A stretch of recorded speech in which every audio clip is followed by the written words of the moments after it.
السلام عليكم ورحمة الله تعالى وبركاته. مرحبا بكم معايا في قناة مانياس كيتشن.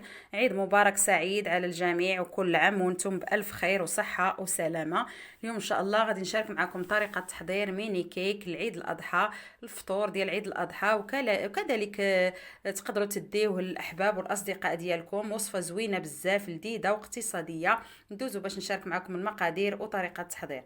هنا خديت واحد الإناء درت فيه بيضة تكون بحرارة المطبخ، وغادي نطربوها مزيان بالطرب اليدوي. بالنسبه لهاد الوصفه هذه غادي نحتاجو فيها غير الطرب اليدوي. غادي نزيدو على ديك البيضه 80 غرام ديال سكر سنيده او سكر حبيبات، شويه ديال الملح.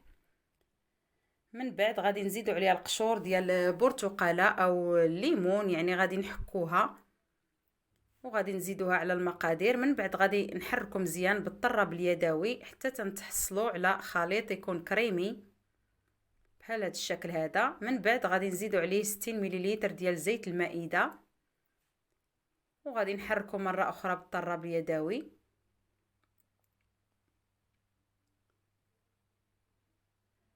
غادي نزيدو كذلك 100 مليلتر ديال عصير ديال البرتقال او الليمون، وغادي نحركو مزيان بهذه الطريقه هذه. من بعد غادي نزيدو 150 غرام ديال الدقيق الابيض، وغادي نزيدو كذلك 16 غرام ديال خميره الحلويات او البيكين باودر.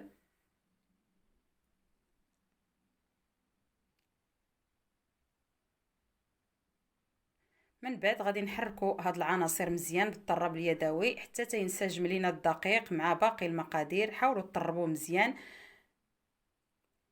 حتى تشوفوا الخليط انسجم مزيان بهاد الطريقه هذه. ضروري يكون في هذا القوام، ما يكونش قاصح بزاف.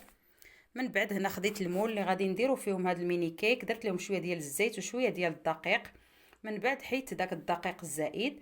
صافي هنا غادي ناخذ داك الخليط، غادي نعمرو هاد لي مول هادو النصف ديالهم اللي غادي نعمرو، ما تعمروهمش حتى الفوق باش تبقى لهم البلاصه حتى يتنفخوا في الفران، ولهذا عمروهم غير حتى النصف.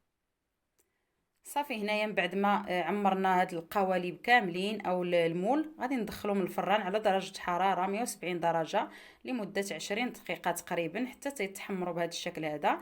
انا راه ما شعلتش عليهم الفوق، يعني تحمروا ليا مزيان. الا نتوما طيبتوهم وشفتوا الفوق مازال خاصو شويه ديال يعني تحمر، طفيو من الاسفل وشعلوا عليهم من الفوق حتى يتاخذوا هذا اللون. ما تحمروهمش بزاف، غير شويه بهذه الطريقه هذه حيت مازال غادي نزينوهم. صافي وهذا هو الشكل ديالهم. من بعد ما تنحيدوهم من المول راه تيتحيدوا بسهوله. الا شفتوهم يعني ما تيتحيدوش، حاولوا تستعنوا بواحد عود الاسنان في الجوانب وراه تيتحيدوا معكم بسهوله. وهذا هو الشكل ديالهم. غادي ندوزو دابا باش غادي نزينوهم. انا هنا خديت شويه ديال العسل، غادي نحاول ندهنهم من الفوق بهذه الطريقه هذه. لما بغيتوش ديروا العسل تقدروا تعوضوه بالمربى، واللي ما بغاش يزينهم يعني راه يقدروا يخليهم كما هما بهذا الشكل هذا. صافي هنايا دهنتهم من الفوق مزيان بالعسل. ومن بعد غادي نزيد عليهم الكوك. انا خديت الكوك هنايا درت يعني خطوط بهذه الطريقه هذه. بالنسبه للتزيين تيبقى اختياري، كل واحد يدير الطريقه اللي يعني تتعجبو. بالنسبه اللي ما عندوش الكوك مثلا تقدروا تعوضوه برقائق ديال اللوز. حمروهم شي شويه يعني في المقلاة، وعاد ديروهم فوق هاد الميني كيك. هنايا خديت داك القوالب ديال الكاب كيك، غادي ناخذهم بهاد الطريقه هذه دوك اللي كبار، وغادي نفتحوهم واحد شويه وغادي نديرو فيهم هاد الميني كيك بهاد الشكل هذا. تيجيو زوينين يعني حتى يجي حتى التقديم ديالهم تيجي رائع جدا. انا استعملت هاد النوع هذا. صافي غادي نبقاو غاديين بهذه الطريقه حتى نكملوا كاع دوك الميني كيك اللي عندنا. وهذا هو الشكل النهائي ديالهم بعد ما زيناهم. تيجيو رائعين، غير جربوا الوصفه راه غادي تعجبكم ان شاء الله. تيجيو لذاذ وهشاش، والمقادير اقتصاديه كما شفتوا. تقدروا توجدوهم في اخر لحظه. بالنسبه لهذا العيد يعني اللي مازال ما وجدش الفطور شي حاجه يقدر يوجد هادو، راه تيوجدوا في رمش عين وتيجيو لذاذ وتيجيو رائعين. وحتى التقديم ديالهم يعني راه زوين بزاف.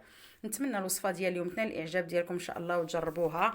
ما تنساوش تخليو ليا لايك لعجبتكم الوصفه، شاركوا في القناه اللي مازال ما اشتركش، فعلوا الجرس باش يوصلكم جديد ديال الوصفات. وهذا هو الشكل ديالهم عن قرب، راه تيجيو رائعين. غير جربوا الوصفه وعلى حسابي، اللي جربها يخلي ليا في التعاليق كيفاش جاتو. نتمنى تجربوها وتعجبكم ان شاء الله. وبهذا نكون وصلنا لنهاية الفيديو ديال هذا النهار. عيد مبارك سعيد مرة أخرى للجميع، ونتلاقاو إن شاء الله في الفيديو الجاي، وخليتكم في أمان الله وحفظه.